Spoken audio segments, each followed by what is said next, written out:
Let me know if the audio and video are coming in okay.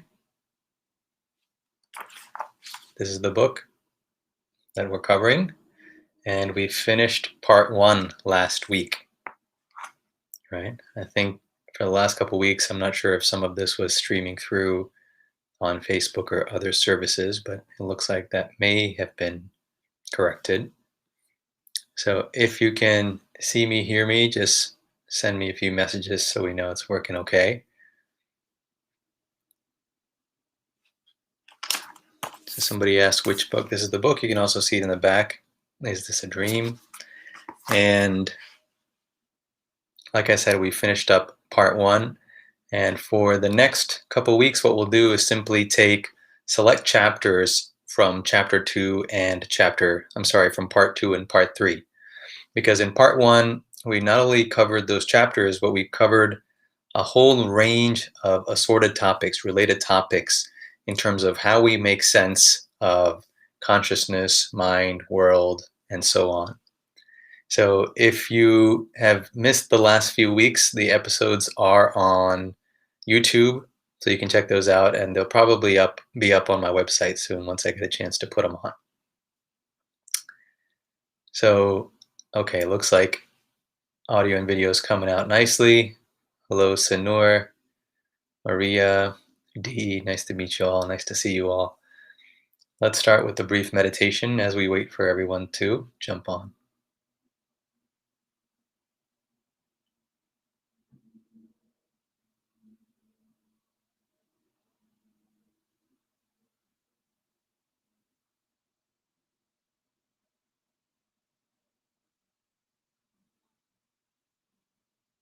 First, breathing with the body.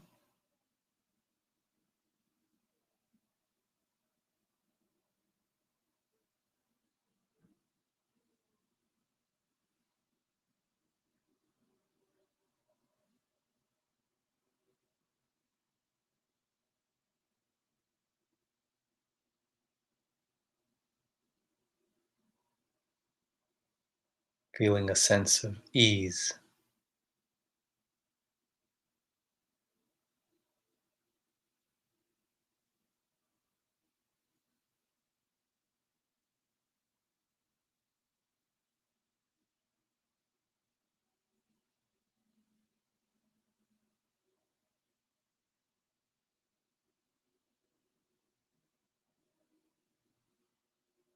Relaxing the mind, easing the body, decompartmentalizing.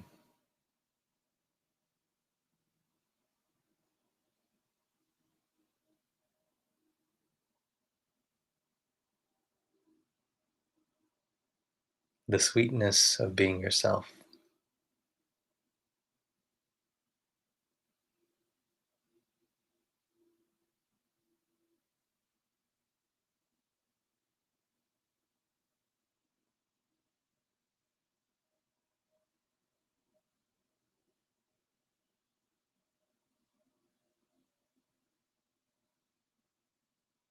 Beyond titles, beyond roles,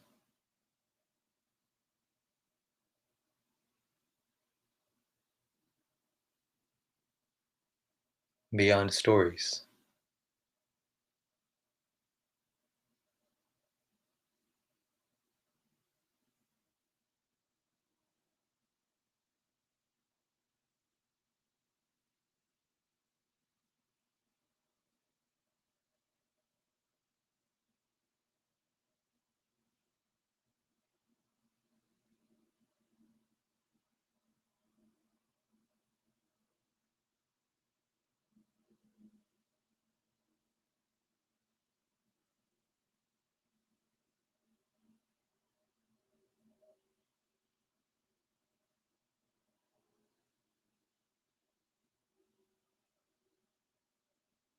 Easing into yourself, unto yourself.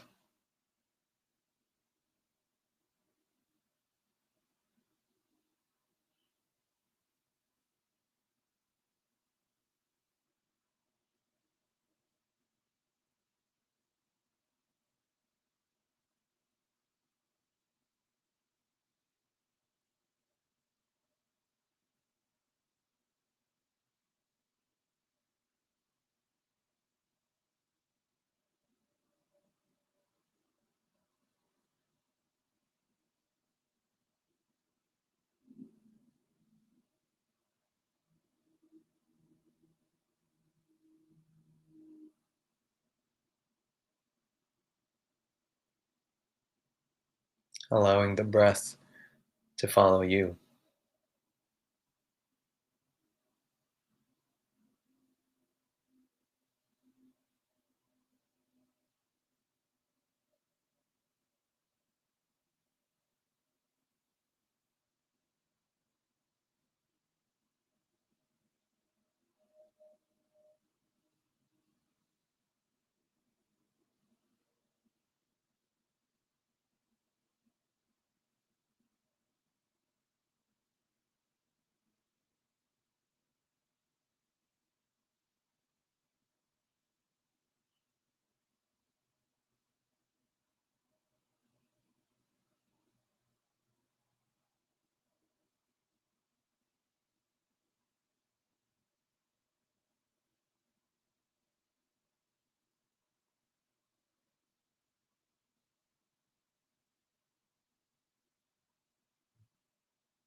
Boundless,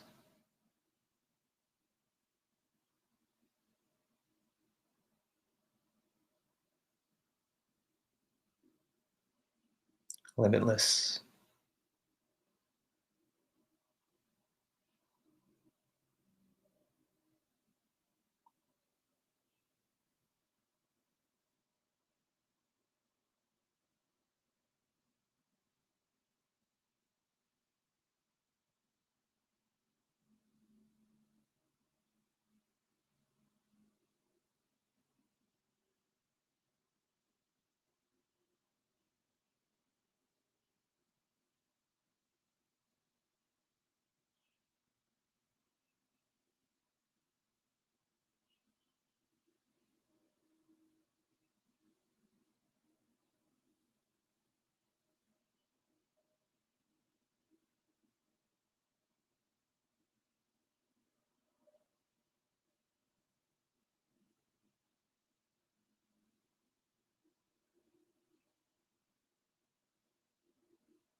And breathe some more. And welcome.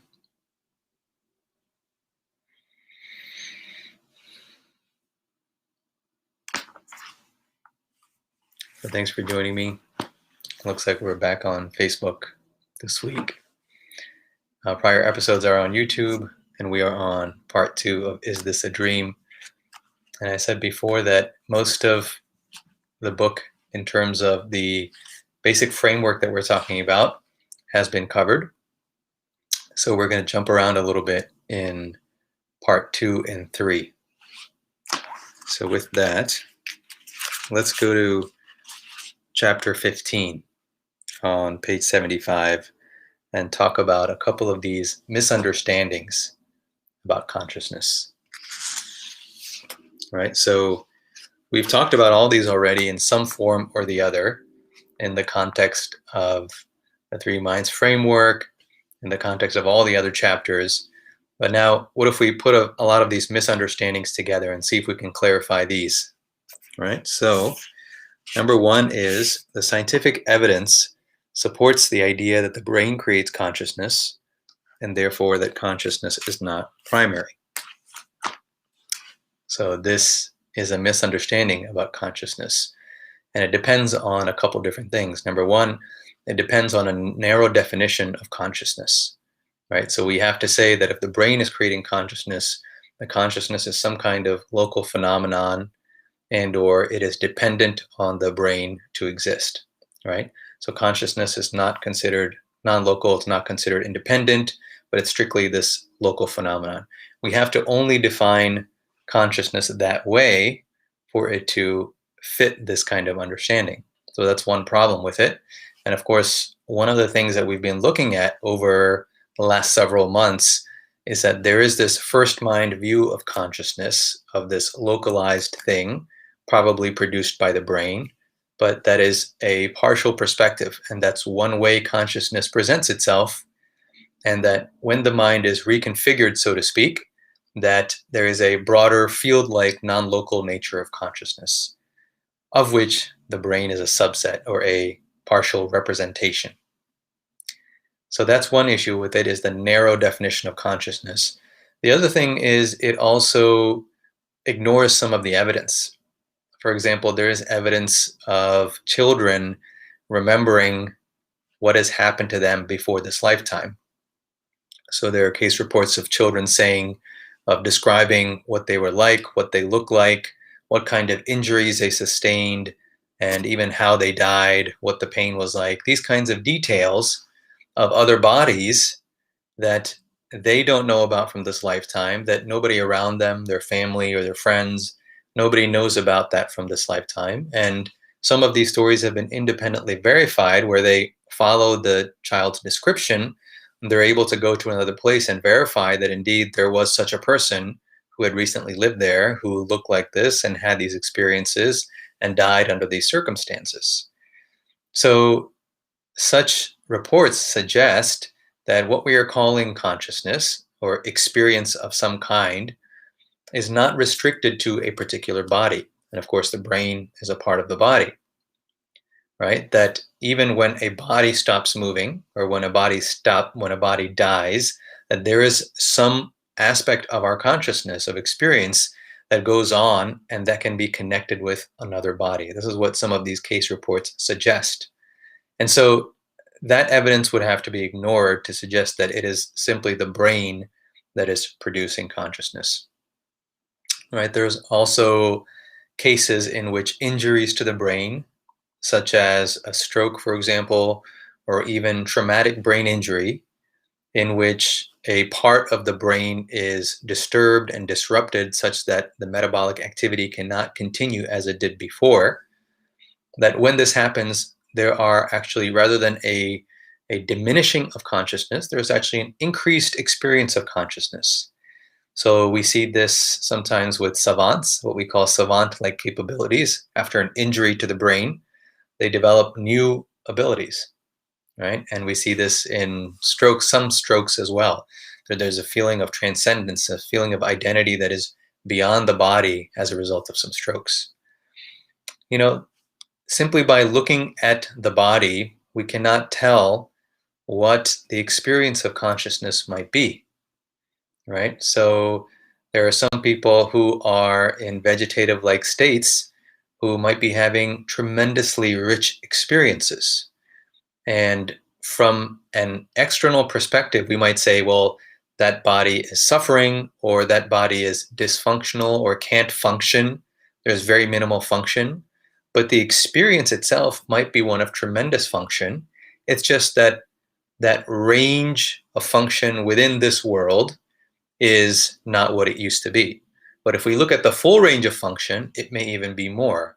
But we're not used to looking at it in that sense. So all of these kinds of evidence suggest that it is not the brain that is producing consciousness in some way.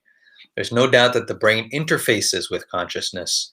And then the question to be asked is how, right? Is the brain fundamental and consciousness fundamental, and somehow they interface? Or is consciousness fundamental, representing itself also as a brain? Right? So these are the reasons why the idea that the evidence supports the position that brain creates consciousness, why that is a misunderstanding. All right.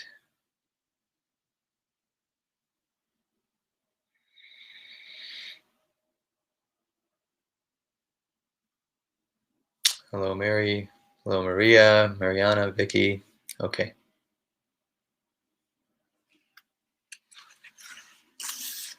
So let's go on to the next one. This is a very common misunderstanding, which is that if you say consciousness is primary, you're suggesting the whole world is happening in my head, right?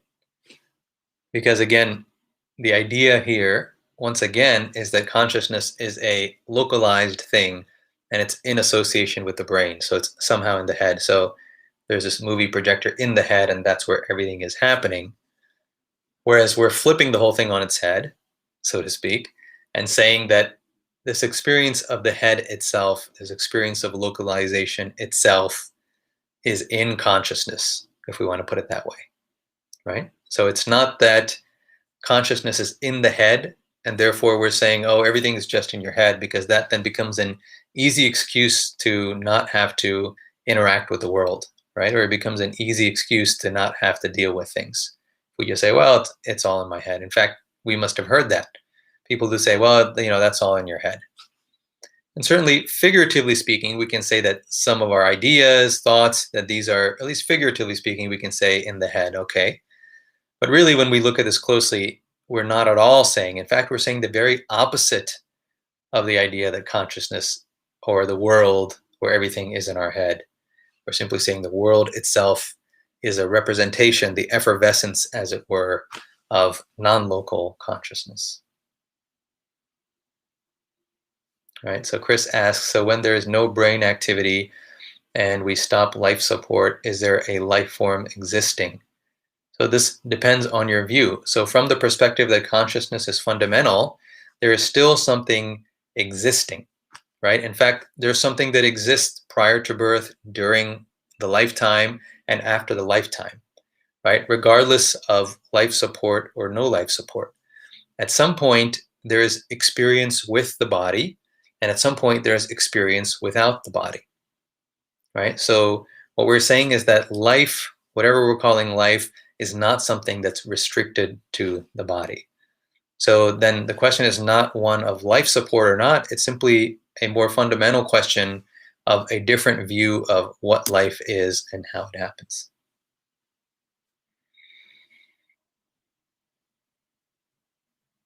All right, Joe says, I've had more than one NDE. NDE is a near-death experience, and there's something more. I live my life completely different now because I'm not afraid. So Joe is speaking of, thank you, Joe, for your comment. Joe is speaking of the experience of near-death experiencers when there is the experience of feeling like the body is about to die or death is about to happen. And it's almost as if the identity then starts to cross beyond the current time frame, right, of one lifetime. And many NDEers, as they're called, near-death experiencers, report experiences of what they might call the afterlife or something like heaven or other kinds of beings. These are all reports that are well studied. In fact, last week I gave a talk at the International Association of Near-Death Experience, IANDS, IANDS. And this organization studies exactly this, the experience of people who have been near death, right? Either in CPR or some kind of traumatic situation, drowning incident, car accidents, anything like this. And when this body is about to die, a different experience of the world or of worlds opens up. And then for some reason, that process doesn't continue. The process of death doesn't continue to completion, and the experiencer comes back in association with the body, and now their view is totally different because that mind has perceived a wider range of what could be considered real. And so in context, the old context of what is real is now put in a much broader frame. And so this changes often the experience of meaning, of purpose, of what is possible, of the experience of death, all of these.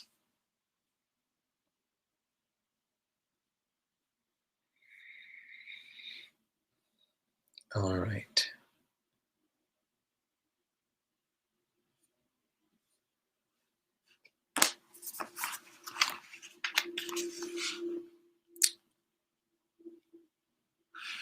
And next, so many different interpretations. Joe says, my experience was very similar to other reports. Patrick says, what's your take on God and religion? Please do go back. There are 28 other episodes where we've talked about some of that, so I won't start that again here because there's so much to talk about here. Benjamin says they get a natural DMT release. So yes, so this is one of the chemicals that can be released. The question, of course, is, which we've explored over many episodes, is what is any object? What is, after all, DMT, right? Is this a physical thing that causes this kind of experience? Is this something that is in association with this experience? Is it this experience which represents itself through DMT? So many possible associations here. And let's take another one.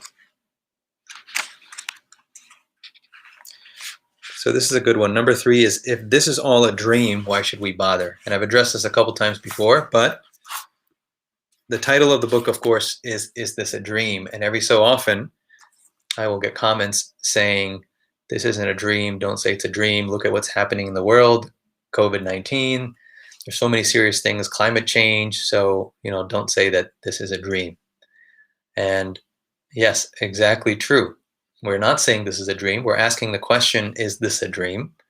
So that we can start to look at some of the similarities and differences between different states of consciousness, whether it's waking or dream or sleeping or daydreaming. Each of these can teach us a little bit about what consciousness might be and how it represents itself. So the question, the misunderstanding here, the example I'm giving here is, if this is a dream, why should we bother? And again, what we're saying is, no, we're not saying it is, but there are mechanisms at play that are similar to that of the dream. And when we see those, it can change the way that we experience this world and the way that we function and interface for this world, right? And why should we bother? Precisely for the reasons that we would bother in any other case, because there is suffering in the world, right? COVID-19 is a big problem. Climate change is a big problem, right? We do have to find ways to run society efficiently, in harmony, through politics, through economics, right? Through engineering, architecture, and medicine. All of these can stand to be improved. In fact, that's what life is. It's this constant process of churning, right? And learning and becoming. And so we're not saying this is a dream. We're not saying this is to be ignored. We're simply saying, by recognizing the nature of this more completely, more deeply, more profoundly, then that resource of understanding and of being, that resource we can bring to bear upon the problems that we have, right? Because all the problems are interconnected in some way and ultimately are reflective of our own understanding, right? COVID-19, for example, is a virus. The coronavirus is a virus that's made its way around the world, right? And one reason maybe it's linked to a lot of other things like deforestation, for example, right? So if we destroy a lot of forests, then what we do is we destabilize species populations, right? Or we make them move. And so they have to shift from their natural habitat to another habitat. Now you have species coming into contact with species that they weren't in contact before. You can have spread among vectors, and you can have a pathogen like COVID-19. This is just one example of how things are interlinked, right? So something like how we treat forests can affect something like a pandemic, right? And so all of these come together in some way. So what we're talking about here, although we're focusing a lot on identity, we're focusing a lot on metaphysics, we're focusing on consciousness, mind. And while it's very easy to say that, oh, that's spiritual stuff, that's not at all the case here. We're talking about, through this, recognizing ourselves in this world more clearly so that we can act in this world and bring new perspectives and change, and yes, technology and whatever is helpful to bear on the world. All right.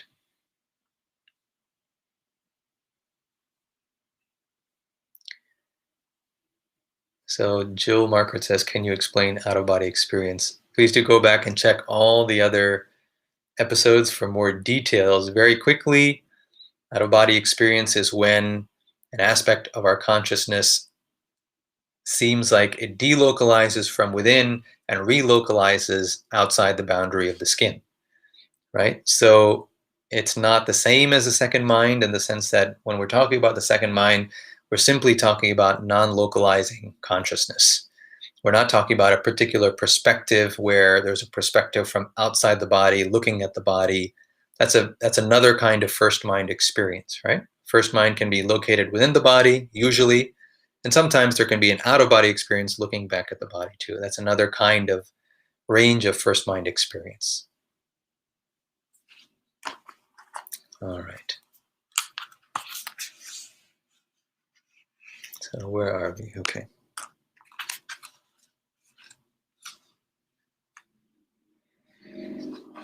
So I'll skip this one, number 4. You can take a look at that. And we'll go to number 6, which is that misunderstanding number 6 is this is too complex and convoluted, right? This is just intellectual gymnastics. This is just philosophy, these kinds of ideas about the primacy of consciousness. And I say the misunderstanding here is that it is not that it's too complex or convoluted. It is that we have been taught such convoluted ways of thinking that when something very simple and straightforward comes along, it doesn't compute. It doesn't fit into a convoluted way of thinking, right? It's almost like if you wanted to take water from one field to another field and you're developing an irrigation system, right? And let's say that the people who designed the system, let's say for whatever reason,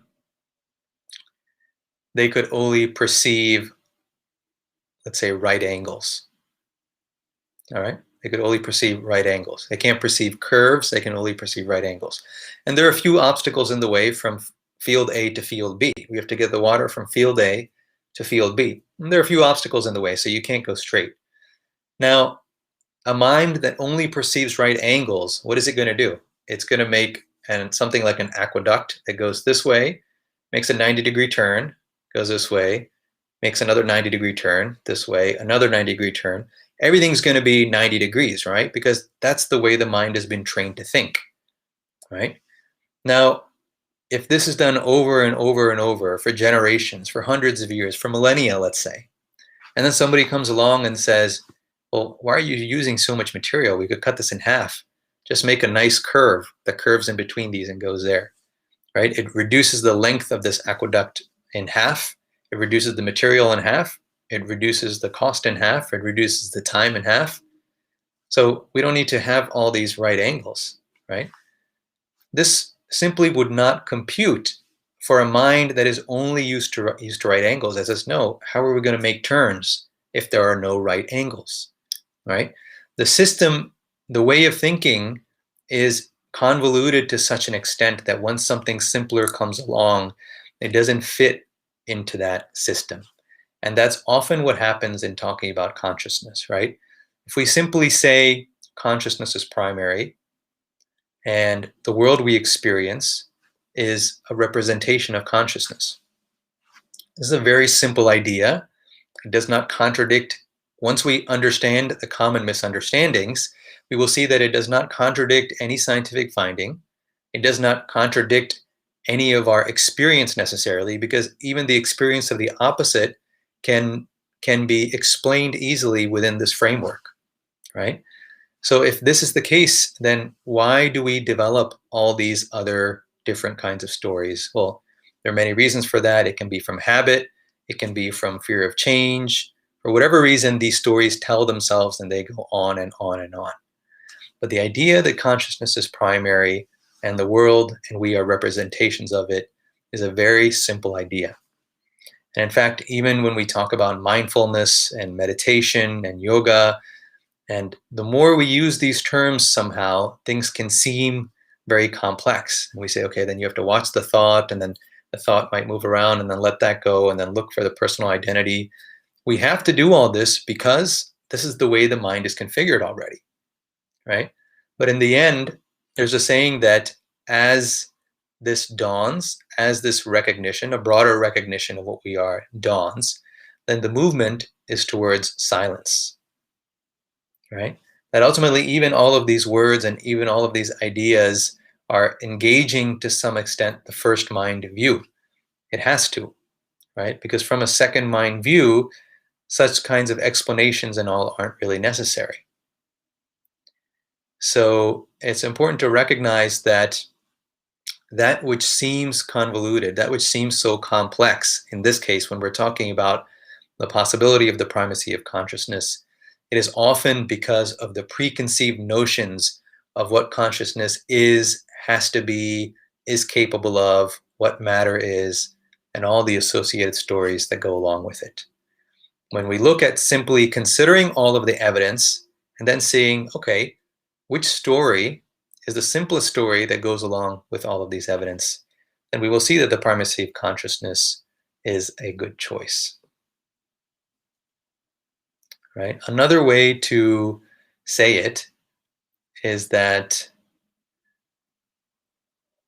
you cannot really explain simplicity, right? Nor does simplicity need explanation. The only things that we can really explain are complexity, right? If something is so simple, then a word cannot approach it because a word itself is kind of complex. It already divides one concept from another. It has some assumptions behind it, right? What if we're talking about is utterly simple, then the word can't tangle with it.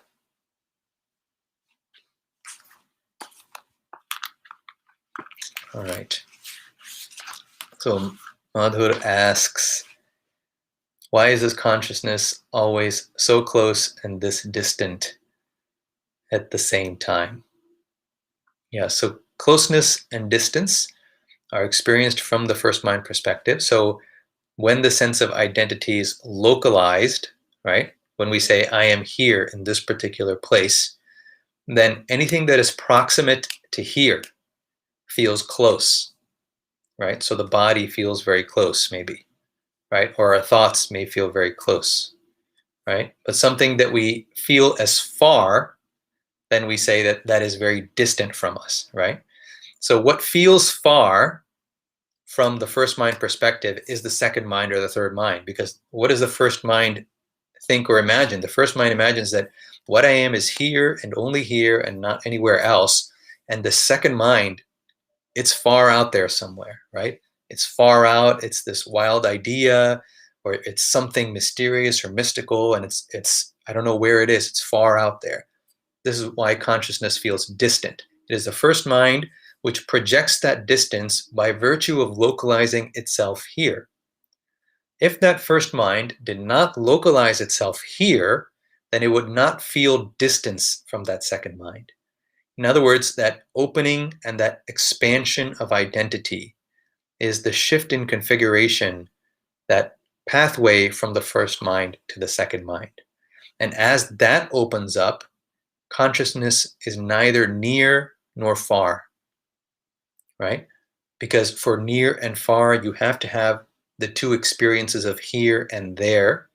And from the second mind perspective, there's no locus for here and no locus for there, right? It can superimpose it within itself. It can project it within itself, and then it can appreciate that, right? As it begins to differentiate as the first mind, those loci can be appreciated.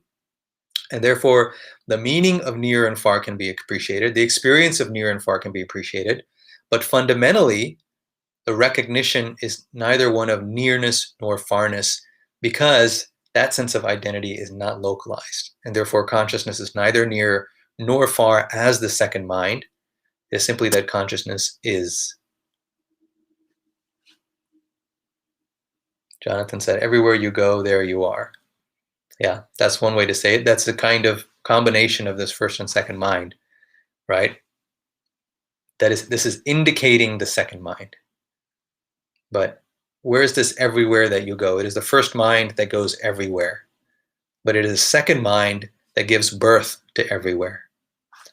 Everywhere is in the second mind. And therefore, the second mind does not go anywhere.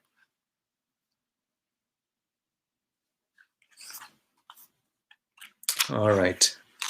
So this ends this chapter on misunderstandings about consciousness. So we'll take a few minutes here to rest as ourselves.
Thank you for joining me today. If you want to learn more about this framework, the Three Minds framework, you can go to anupkumar.com/3minds in here.